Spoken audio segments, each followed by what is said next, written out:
Olá, alunos do primeiro ano, tudo bem com vocês? Espero que sim. Comigo está tudo ótimo. Vamos lá então para a revisão de ligações químicas.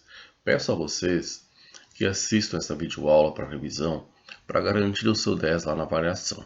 Vocês têm uma semana para fazer a recuperação. Então, não tem por que não assistir a revisão na sua totalidade e garantir o seu 10 lá, beleza? Conto com vocês, lembrando que a organização de vocês é o sucesso de vocês. Não faça a recuperação sem ver a videoaula, vai ajudar bastante, beleza? Então vem comigo e vamos lá. Nós temos aí o que consiste a ligação entre dois átomos. Por que o diamante é duro, o sal não, se ambos são cristais? Eles possuem ligações químicas diferentes? Então olha que interessante. O sal de cozinha e o diamante possuem ligações químicas diferentes. Então vejam bem, ó. A ligação química que dá origem ao diamante é a ligação covalente molecular ou monopolar, ou seja, apenas um polo. Já a ligação que existe no sal comum de cozinha, cloreto de sódio, é ligação iônica, eletrovalente ou heteropolar. Então veja, eles têm ligações químicas diferentes, né? Um é covalente, não forma polos, e o outro é iônico que forma polos. Tá?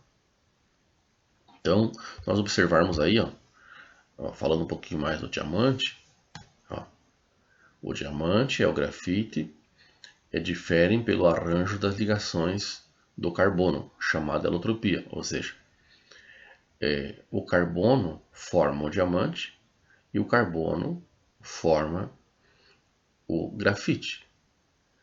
E a diferença está apenas no arranjo dos dois. Então, o diamante passa a ser aí uma substância que risca as outras, uma substância muito dura, né? E diante da situação, né, o carbono forma mais uma variedade alotrópica, né, que é o carbono grafite. Quando nós falamos em alotropia, o que é alotropia? São substâncias simples formadas pelo mesmo elemento químico. No caso, o carbono diamante e o carbono grafite, ambos são formados pelo elemento químico carbono. Então, a forma diferente que os átomos se arranjaram, que eu tenho duas substâncias diferentes. O carbono diamante, por exemplo, não conduz corrente elétrica. Já o carbono grafite conduz corrente elétrica, embora não seja uma ligação iônica, né? Então, ficar espertos aí. Na tabela periódica, então, nós temos os metais e não metais, né? Pegando aqui o exemplo como o boro, nós traçarmos aqui bem certinho no boro, né, ó, veja, um traço aqui exatamente. Quem está embaixo desse traço, nós temos aqui numa forma imaginária, utilizando, e para a direita são os ametais, ou seja, os não metal. Então, ametal e não metal, né? E quem estiver para a esquerda são os metais. E aqui é onde a gente vai usar bastante a tabela periódica para ver se a ligação é iônica, no caso do cloreto de sódio, lá no início dessa aula, né?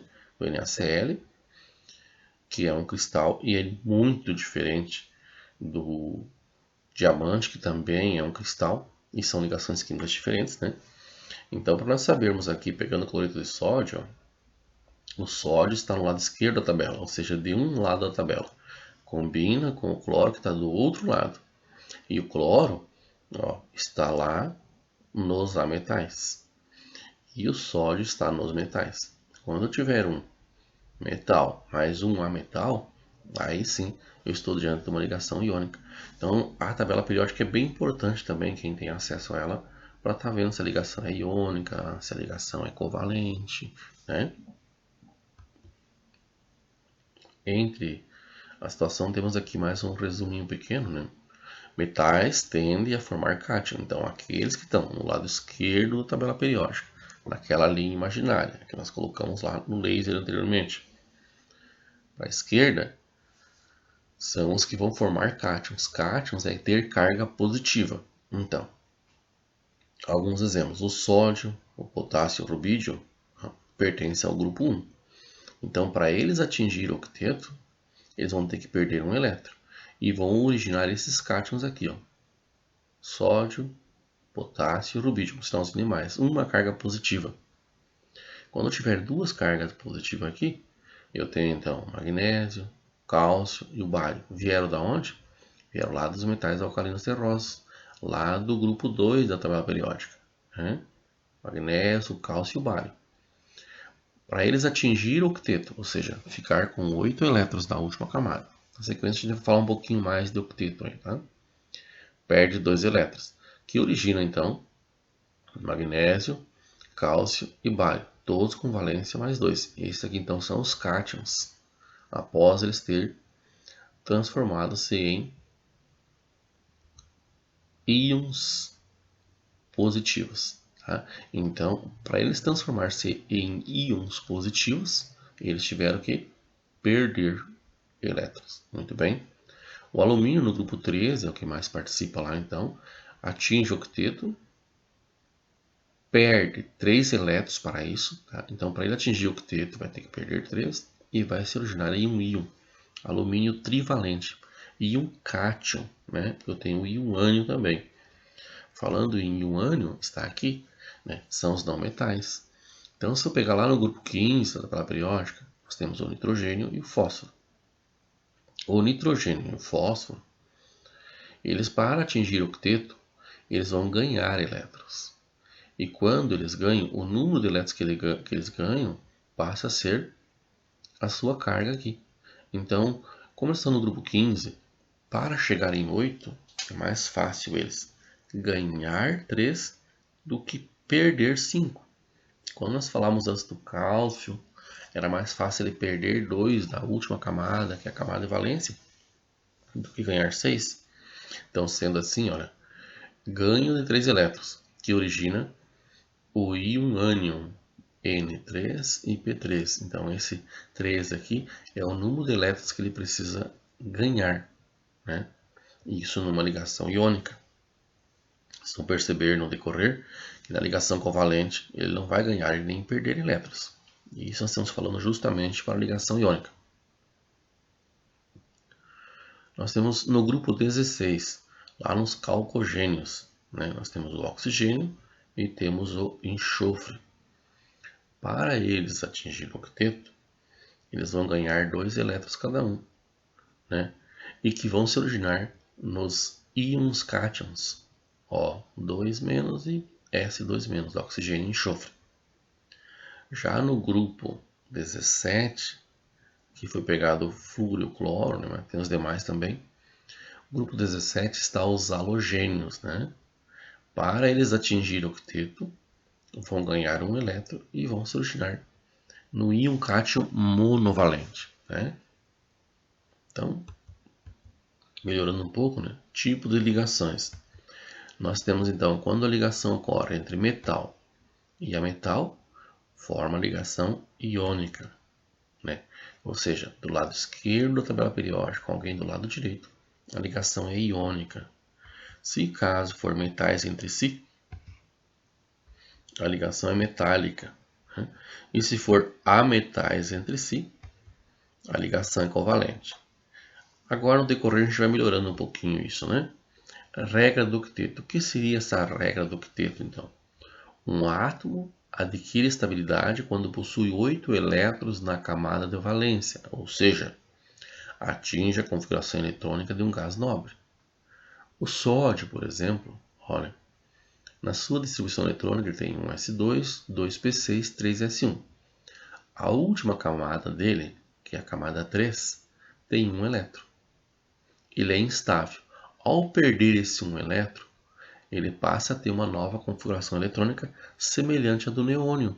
O neônio é um gás nobre. E olha, ele é um S2, 2S2, 2P6. Esse é o neônio. Então a sua última camada é estável porque está com o octeto formado. Assim vai ficar também a do sódio, semelhante ao gás nobre neônio. Observando o cloro tem um S2, 2S2, 2P6. Na última camada, que também é a terceira camada, ele tem 3S2, 3P5, ou seja, tem 7 elétrons na camada de valência. Ou melhor dizendo, na última camada, ele é instável. Quando ele ganhar um elétron, né, ele vai ficar semelhante ao argônio, um gás nobre. Ó, um S2, 2S2 e 2P6, 3S2 e 3P6. Observa agora que na última camada, que nesse caso é a terceira, eu tenho 2 mais 6, 8 elétrons. Tá? Então o cloro vai ganhar um elétron, enquanto o sódio vai perder um elétron. E aqui está novamente o exemplo que usamos lá no início, né? O sal de cozinha. A união de um metal mais um metal. E aí uma observação importante aqui, ó. Hidrogênio e hélio são exceções à regra do octeto, pois se estabilizam apenas com dois elétrons de valência, ou seja, temos aí a regra do dueto. Né? Tem mais alguns outros elementos químicos, os mais aqui que mais iremos usar então o hélio, né? Que isso já está no grupo dos gases nobres, já é um gás nobre estabilizado com o dueto, enquanto alguns outros elementos químicos, como citado aí o hidrogênio, se estabilizam também com o dueto, né? O berílio também. Continuando aí, ainda na teoria do octeto, como é que ocorre? Aí o sódio vem e fala para o cloro: eu ficaria mais nobre se este meu elétron no terceiro nível. Eu ficaria mais nobre sem este meu elétron no terceiro nível. Se você quiser, eu lhe dou esse meu elétron. O cloro feliz da vida: oba, obrigado, estava mesmo precisando de mais um elétron para adquirir estabilidade. Então vejam só, como eles seriam antes, no início. O sódio está aqui, 3S1, enquanto que o cloro termina em 3P5. Essas são a distribuição eletrônica. Após o sódio doar esse elétron e o cloro receber esse elétron, os dois vão adquirir estabilidade. Os dois vão ficar com 8 elétrons na camada de valência. Os dois vão ficar com o octeto formado. Olha, a distribuição eletrônica agora, o sódio ó, parou em 2P6 e 3P6 para o cloro. Tá? Então, significa dizer que o sódio, na sua última camada, nós estamos observando aqui, ó, só tem um elétron. Nessa última camada irá desaparecer, né? Melhorando ainda o entendimento da nossa teoria do octeto, ó, observamos aqui, ó, ligação iônica ou eletrovalente. Como é que ela vai ocorrer? Ó, como o próprio nome já diz, ligação iônica ocorre com a formação de íons. A atração entre os átomos que formam o composto é de origem eletrostática. Sempre um dos átomos perde elétrons, enquanto o outro recebe. O mais eletronegativo arranca elétrons do menos eletronegativo, ou seja, o mais eletronegativo vai receber e o menos vai perder. Sabemos que a eletronegatividade ocorre da esquerda para a direita, de baixo para cima na tabela periódica, então o cloro aí é mais eletronegativo. Aqui nesse exemplo, foi usado então somente a última camada. A última camada aqui melhora o entendimento do octeto. Ó. A última camada tem um elétron. A última camada tem 7 elétrons. Se ele perde o elétron da última camada, ele fica um íon cátion positivo. Enquanto esse recebe um elétron na última camada, que era 7, e passou a ser 8, ele fica um íon ânion negativo, tá bem? Então está aí. Aqui está a representação de esferas, né, dos dois átomos aí, na ligação iônica. Ainda na ligação iônica, né, aproveitando a distribuição eletrônica, então, ó, sódio, ó, era 3S1. Lá na de níveis de energia, M igual a 1. E agora, depois que perdeu, transformou-se num íon. Aqui o cloro, como era antes de ganhar esse elétron. Assim era a sua distribuição eletrônica. Ó. Assim se distribuía. Agora ele ganhou um elétron. Então agora vai até o número 18. Tá? Então está aí. Observam bem. Continuando aí. Fórmula de um íon composto, também chamado de regra da valência. Olha só. Interessante. Um jeito novo de nós chegar no NaCl, enfim. Né, que foi o cloreto de sódio. Para escrever a fórmula de um composto iônico, é preciso descobrir a carga do íon, formada pelos elementos presentes, e levar em conta que a carga total do composto é nula. Então eu vou ter o cátion, que vai ocupar sempre o lado esquerdo, o positivo sempre ao lado esquerdo, e o ânion negativo sempre ao lado direito.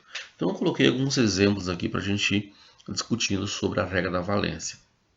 Mas antes observa, ó, nós temos lá o X está como valência do cátion, né? Esse X+, então ele vai descer lá no ânion. E o Y está com valência do ânion, desce para cá, né? Mas vamos melhorar aqui nosso entendimento, ó. Aqui eu tenho o elemento químico M, que é o nosso cátion, né? Com carga positivo X. E o elemento ânion, o A, com negativo Y. Então na regra da valência eu vou inverter as valências, ó. E eu tenho MyAX. Ficando um pouquinho melhor ainda, ó, vamos pegar aqui, ó, o magnésio e o cloro. Esse aqui é a ligação iônica que ocorre entre o magnésio e o cloro, né, usando aí os elétrons ao redor. Tá? Então vejam só, a minha fórmula do meu íon fórmula aqui é MgCl2, ou seja, eu vou ter um magnésio para 2 cloro. O magnésio só tem 2 elétrons, por qual razão? Porque está no grupo 2. Se ele está no grupo 2, ele vai ter 2 elétrons na camada de valência. Então eu coloquei os 2 elétrons, vai perder esses 2 elétrons. Tá? O cloro está no grupo 17, tem 7 elétrons, por isso então aqui 7 bolinhas ao redor. Olha. Sendo assim, ó, o magnésio vai doar elétrons. Vai doar um elétron para esse cloro e um elétron para esse cloro. Sendo assim, eu usei 2 cloros e usei um magnésio. Observa aqui, ó, um magnésio e 2 cloro, ok. Agora, se eu quiser usar a regra da valência, olha, a valência do magnésio é mais 2. Mas, professor, como é que você sabe que a valência é mais 2? Aqui fala, ó, é preciso descobrir a carga do íon. Então, para mim descobrir essa carga, eu vou lá na tabela periódica. Magnésio está no grupo 2, é um metal alcalino terroso. Então, todos os que estão no grupo 2 têm valência mais 2. Por isso que eu sei que a valência é mais 2. O cloro tem valência menos 1. Por que o cloro tem menos 1? Porque ele está no grupo 17. Então é mais fácil ele receber um elétron para ficar com 8 do que ele perder esses 7. Sendo assim, na regra da valência, o 2 desce da cabecinha do magnésio para o pezinho do cloro, vem da cabecinha do cloro para o pezinho do magnésio. O que devemos lembrar aqui? Ó? Que essa valência, eu não vou levar para baixo o negativo e nem o positivo, vou levar apenas o valor da carga. Aqui a carga está à direita por ser um ânion, o valor é 1, desce 2. Então, sendo assim, ó, nós passamos a ter cloreto e magnésio. Ainda melhorando a ligação iônica, olha, eu tenho o bário. O bário está no grupo 2. O bário é um metal alcalino terroso. Então, se ele está no grupo 2, a valência é mais 2. O cloro, menos 1. Por quê? Porque o cloro está no grupo 17. É um halogênio, como assim é o flúor, né? O bromo, o iodo. Então, troca a valência, desce 1 para cá e desce 2 para cá. Então, por isso BaCl2. O alumínio. O alumínio está no grupo 13. Valência mais 3. Lembrando sempre, eu tenho que descobrir a valência. Então, estou passando uma manha aqui para vocês saber a valência sem correr lá para a tabela de cátions. Mas quem não consegue usar essa interpretação que eu estou fazendo aqui, você pode usar a tabela de cátions e ânions também para saber a valência, né? Mas é fácil. Olha, sem a tabela de cátions, né? Ó, o alumínio está no grupo 13. Valência é 3. É mais fácil ele perder 3 elétrons do que ganhar 5. Esse está no grupo 16, o oxigênio. O oxigênio é um calcogênio. Então, se está no grupo 16, para 18 falta 2. Sendo assim, sua valência, negativo 2. E observamos, ó, trocando a valência, ó, tem o nosso óxido de alumínio aí, presente. Aqui também representando ele na ligação iônica, né, aonde eu tenho macroscopicamente os elétrons aparecendo. Agora eu tenho então o alumínio e o enxofre. Olha, o alumínio nós temos 3 elétrons. O enxofre tem 6. Por que o enxofre tem 6? Porque o enxofre está no grupo 16, assim como o oxigênio está no grupo 16, certo? Então, analisando aí, ó, um alumínio tem 3 elétrons para doar. Um enxofre só pode ganhar 2, porque ele está no grupo 16. Por isso que se cria um outro enxofre aqui, e o alumínio doa mais um elétron. Mas esse enxofre precisa 2. Então, você cria um outro alumínio e doa mais um elétron. Sobraram 2 elétrons ainda para esse alumínio. Então, surge o terceiro enxofre para ganhar os outros 2. Sendo assim, a fórmula fica, então, Al2S3. Mas se observarmos aqui, na regra da valência, daria a mesma coisa. Ó. Esse 3 desceria para cá e esse 2 viria para cá. E eu teria, então, Al2S3. Esse 2 vem da cabeça do enxofre e esse 3 da cabeça do alumínio. Pensando assim, a grosso modo, né? Mas, para surprise de vocês, vem essa aqui da esquerda. Veja, essa fórmula aqui na esquerda, ó. Cálcio positivo 2. Por que o cálcio é positivo 2? Está no grupo 2 da tabela periódica. É um metal alcalino, terroso. O oxigênio é um calcogênio. Então, está no grupo 16. Aí vem lá, mais 2 e menos 2. Ô professor, como assim CaO? Não deveria descer o 2 lá e descer o 2 aqui? Olha, aí vem a parte que nós não falamos ainda, que diz assim: sempre quando possível simplificar as cargas antes de cruzar tem que fazer. Então, simplificando mais 2 e menos 2, eu vou ter menos 1 e mais 1. Por essa razão, CaO. Tá bem? Que eu tenho que pensar assim. Se o cálcio quer dar 2 elétrons e o oxigênio quer ganhar 2 elétrons, significa dizer que um cálcio doa 2 elétrons, usa apenas um cálcio e apenas um oxigênio ganhando 2 elétrons.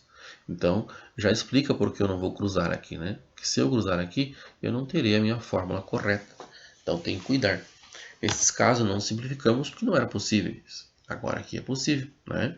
Então, tem que ter esse cuidado aí. Estrutura dos compostos iônicos. Esses arranjos de íons formando figuras geométricas definidas são chamados redes cristalinas ou retículos cristalinos. A figura mostra a rede cristalina do cloreto de sódio. E aqui já mostra para a gente a diferença em relação ao diamante lá no início da nossa videoaula, né? Porque o diamante, então, aí é a substância mais dura aí que risca as demais. Ligação covalente simples. Mudando agora o figurino. Veja, agora eu vou trabalhar com elementos químicos, ambos do lado direito. Então, quando eu falo ligação covalente, nenhum vai poder doar os seus elétrons. Eles vão ter que compartilhar. Né? É o tipo de ligação que ocorre quando os dois átomos precisam adicionar elétrons. Ou seja, os dois átomos precisam ganhar elétrons para a última camada. Então, eles vão ter que compartilhar. O que é compartilhar? Imagina o seguinte. Vamos fazer uma sociedade, colocar um dinheiro na poupança, juro, e 2 pessoas, cada um todo mês, compartilha com 50 reais. Né? Então, eles vão ficando com a mesma quantidade de dinheiro lá, correto? Então, observam só. Aqui nós pegamos o exemplo do hidrogênio, porque o hidrogênio, embora ele está lá em algumas tabelas periódicas no grupo 1, ele não é um metal alcalino. Ele é um ametal. Ele está lá porque quando os químicos organizaram, colocaram propriedades químicas semelhantes, o que ele tinha de mais semelhante em relação aos demais era um elétron na camada de valência. Então, alguns químicos, quando construíram a tabela periódica, colocaram ele lá. E em outras tabelas ele fica no meio da tabela, assim, sozinho, por não ter características semelhantes aos demais, né? Mas na hora da ligação, ele faz compartilhamento, porque ele tem somente um elétron na última camada e ele não pode perder esse e ficar sem nada. Aí ele compartilha com outro hidrogênio, um exemplo, e cada um deles fica com 2 elétrons, semelhante ao gás nobre hélio. Ó, está aí. Ó. Aqui está a forma estrutural, aqui está a eletrônica, né? Ó. E o H2 é a molecular, que não colocamos aqui. Continuando, aqui sim, olha, forma eletrônica ou de Lewis. Ó, o cloro compartilhou somente uma vez, porque cada cloro tinha 7 elétrons, né? E esse que está compartilhado aqui soma 8 para cada um. Cada compartilhamento é substituído por um traço, por isso somente um traço aqui. E a nossa fórmula molecular ficou então Cl2. E temos agora na sequência aqui o oxigênio, o gás oxigênio, forma eletrônica, ó, cada oxigênio no grupo 16, 6 elétrons. Ó. Cada compartilhamento substitui por um traço, temos aqui uma dupla, O dupla O, e aqui a fórmula molecular, O2. O nitrogênio, grupo 15, tem 5 elétrons, então veja, grupo 15, 5 elétrons. Compartilha 3 vezes para chegar em 8. Né? Se eu for contar os elétrons desse nitrogênio, eu conto assim, ó, 1, 2, 3, 4, 5, 6, 7 e 8. Se eu for contar desse da mesma forma, esses dois elétrons aqui que estão circulando cada vez aqui, pertencem aos dois. Cada compartilhamento substitui por um traço, né? Uma ligação, uma forma estrutural, né? Ou de Kekulé, está aí, ó. N tripla N. O hidrogênio que nós vimos anteriormente, apenas um compartilhamento, apenas um traço, e aí a fórmula molecular H2. Ligação covalente dativa ou coordenada. Então, preste bastante atenção nesse tipo de ligação. Né? A ligação covalente dativa ou coordenada, descrita como uma ligação entre dois átomos, no qual os dois elétrons compartilhados provêm do mesmo átomo. Uma vez que uma ligação dativa seja formada, sua força e demais características não têm diferença de outras ligações covalentes polares. Então, um exemplo aqui, ó, do amônio, né? Ó, a amônia está aqui. O nitrogênio precisava fazer 3 compartilhamentos, então não fez, ó, fez 3 compartilhamentos. Ao fazer 3 compartilhamentos, ele usou 3 elétrons. Para o nitrogênio está ok, cada hidrogênio também está ok. Precisava fazer um, fez. Sobrou um par de elétrons. Para fazer uma ligação dativa ou coordenada, o elemento químico precisa ter um par de elétrons sobrando. O nitrogênio tem. Aí aproximou-se aqui outro hidrogênio. E aí aqui ocorre a dativa. Na eletrônica ou de Lewis, quando a gente representa a dativa, a gente representa uma flechinha, né? Assim ocorreu também para o monóxido de carbono, o CO. Veja, o carbono tem 4 elétrons.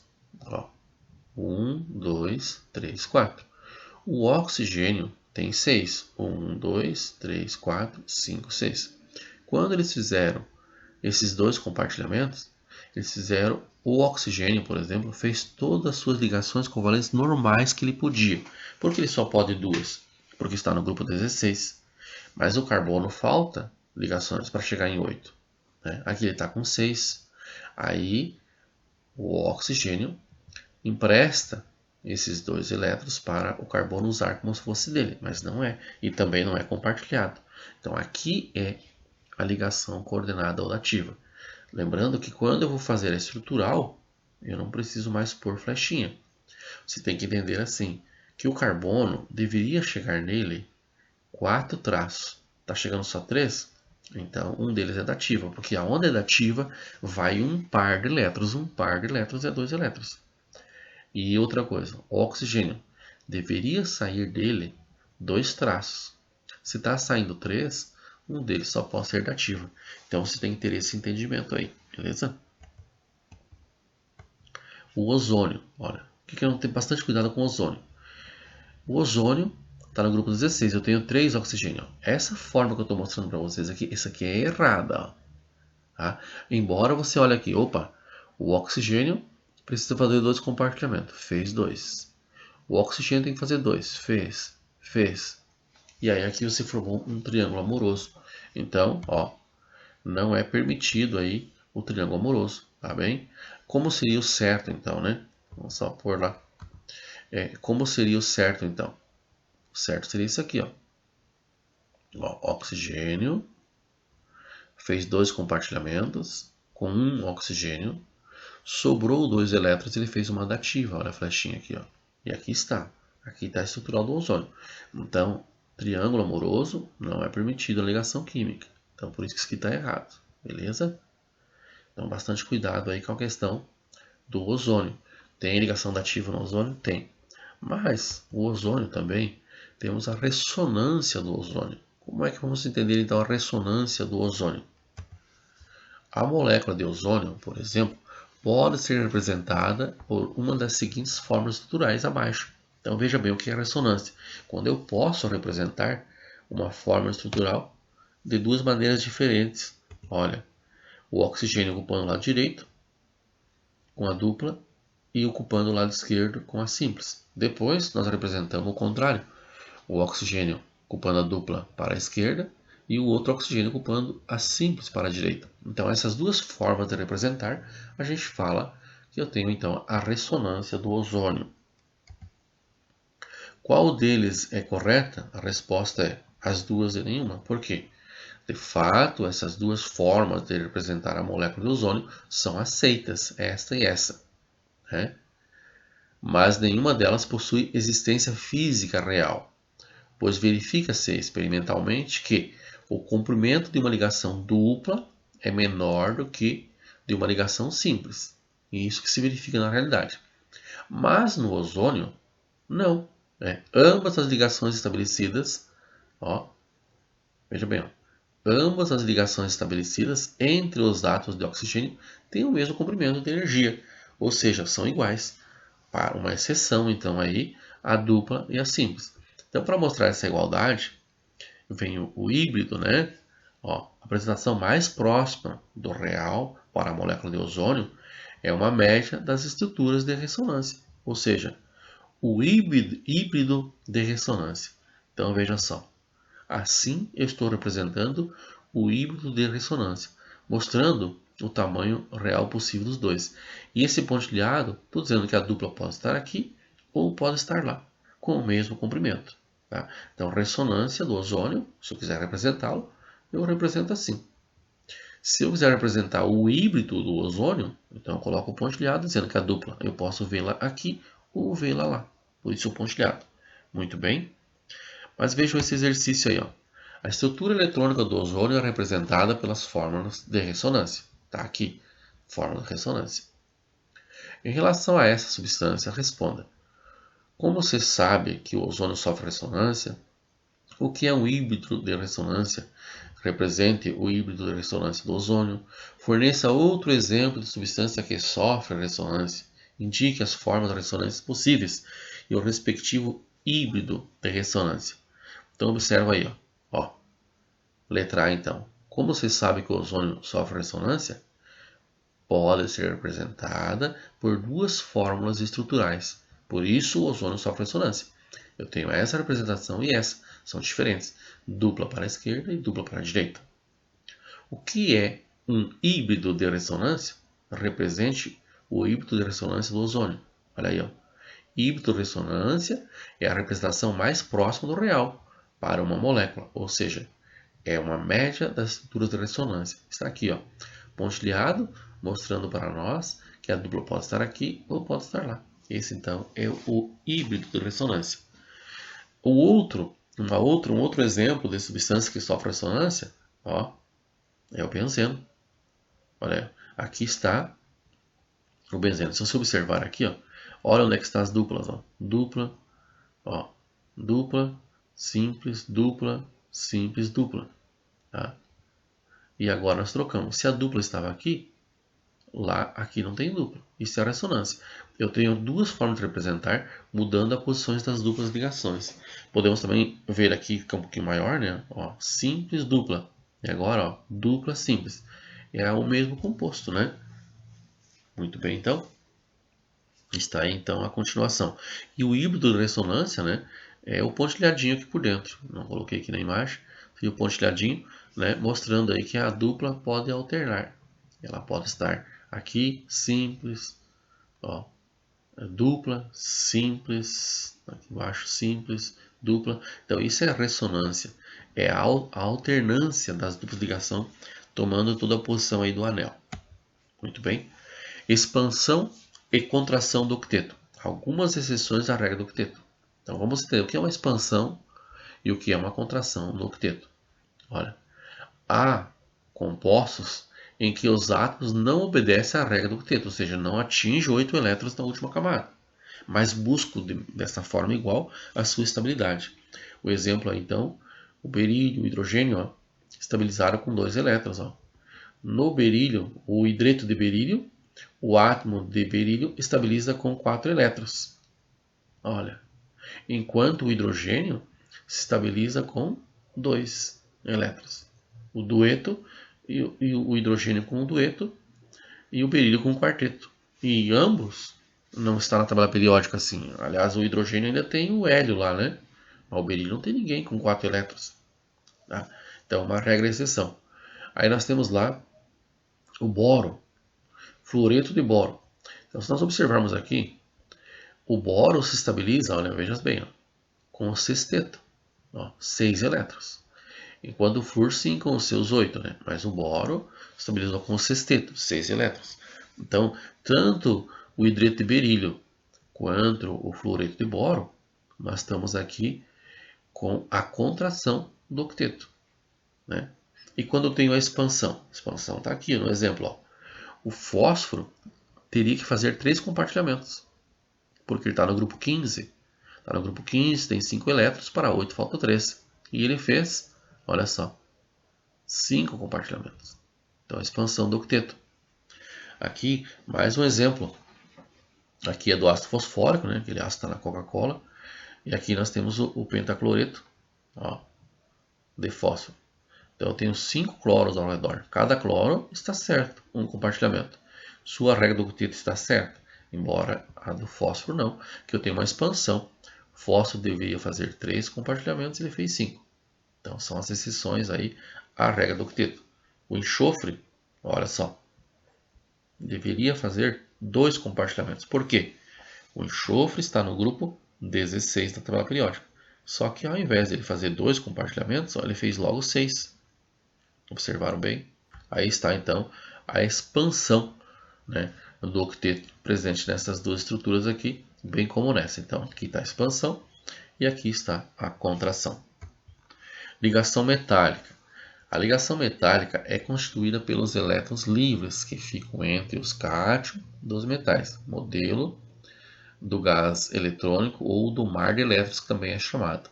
Então, os metais são constituídos por seus cátions mergulhados em um mar de elétrons. Então aqui eu tenho os cátions, né, que é o cobre, no caso estou combinando um cobre com outro, né, e de repente os elétrons que estão livres nas suas camadas de valência começam a circular. E aí vai fazendo então a ligação metálica, né? Na ligação metálica ainda, ó, nós formamos algumas ligas, né? O latão é formado pelo cobre e o zinco. Tem uma característica resistência à corrosão. Então, se eu tivesse só o cobre e só o zinco, eles seriam mais, não o cobre, né, mas o zinco enferrujaria com maior tranquilidade, né? Mas quando eu tenho o latão, eu vou resistir um pouquinho mais. Eu tenho o zinco e o cobre junto, né? Aplicação para navios, né, que andam em água salgada, tubos. O bronze, cobre e estanho. Então veja bem, olha as ligas. Ah, mas quem é o bronze? Não está na tabela periódica o bronze, sim, mas ele é uma liga, ele é uma mistura com o cobre e o estanho, né? Resistência também à corrosão, colocado então em moedas, sinos, o aço, o ferro e o carbono, olha só, um metal e um metal. Então aumenta a resistência à corrosão também, né? O aço. Ó. Navios, utensílios domésticos é usado também. Aço inoxidável, o aço e o crômio. Então o crômio passa a ser um metal de sacrifício, revestindo o aço, né? Melhorando. Se o aço já resistia à corrosão, agora cromado ainda, né? Olha, resistência à corrosão. Talheres, utensílios domésticos, né? Aço níquel. O aço e o níquel, resistência mecânica. Canhões, material de blindagem, né? Então é usado os dois juntos. Aço tungstênio. O aço e o tungstênio, alta dureza, aumenta então a dureza aí como característica. Usado para brocas, pontes, pontas de canetas, né? É usado então o aço tungstênio. Amálgama, mercúrio, prata e estanho. Resistência à oxidação, restauração de dentes. E é um pouco usado agora, né? Porque o amálgama deixa uma característica afrodescendente na boca do cidadão, né? E o pessoal hoje quer um pouquinho mais de estética não tem usado. Mas ele, segundo alguns dentistas aí, passa a ser melhor amálgama do que a resina que usa atualmente. Porém, o pessoal não quer, né? Por causa da estética, né? Ouro 18 quilates, ouro e cobre, alta ductibilidade e maleabilidade, formação de joias. Então eu tenho lá uma aliança 18 quilates, tá, formada por ouro e cobre, né? Prata de lei, a prata e o cobre, aumenta a dureza também, utensílios domésticos, né? Ornamentos, são algumas das aplicações aí dessa liga metálica. Continuando aí, então, vem para vocês um exercício. Eu gostaria que agora vocês travassem o vídeo, né, e tentassem resolver esse exercício sozinho. E depois você observasse aí a resolução. Muito bem, então conto com vocês aí e a sua fidelidade te ajuda. A figura abaixo representa o átomo de um elemento químico, de acordo com o modelo atômico de Bohr, que está aqui, né? Química Geral e Inorgânica, São Paulo, Scipione, 99. Foi extraído a questão. Para adquirir estabilidade, um átomo do elemento representado pela figura que está aqui, deverá efetuar ligação química com um único, aqui está a moral da história, ó, com um único átomo de outro elemento, cujo símbolo é. Então veja só, o magnésio está no grupo 2, ele tem que perder 2 elétrons. Então ele vai combinar com alguém desses aqui que precisa ganhar o 2. Daí ele usa somente um. Se ele usar o flúor, por exemplo, só quer ganhar um elétron. Então eu vou ter que usar 2 flúor, porque o magnésio tem 2 elétrons para doar. Agora veja bem, se eu usar o enxofre está no grupo 16, tem 6 elétrons, precisa ganhar 2. O magnésio está no grupo 2, na última camada tem 2. Ele tem que perder esses 2. Então, a combinação mais perfeita para mim usar um único átomo é com o enxofre, né? Olha só, magnésio 2 na última camada. O enxofre eu tenho 6 na última camada, terceira camada. Ao perder esses elétrons aqui, ele vai se encaixar aqui. Veja, olha aí, magnésio agora eu estou com quanto? Com 8 elétrons na última camada. Olha, 2 mais 6. O enxofre também, ó, 8 elétrons na última camada. 2 mais 6. Aí o que ocorreu? Quem foi o único aqui? O enxofre. Tá? Então está aí. Beleza? Então, galera, aquele abraço a todos e a todas. E se encontramos lá na plataforma.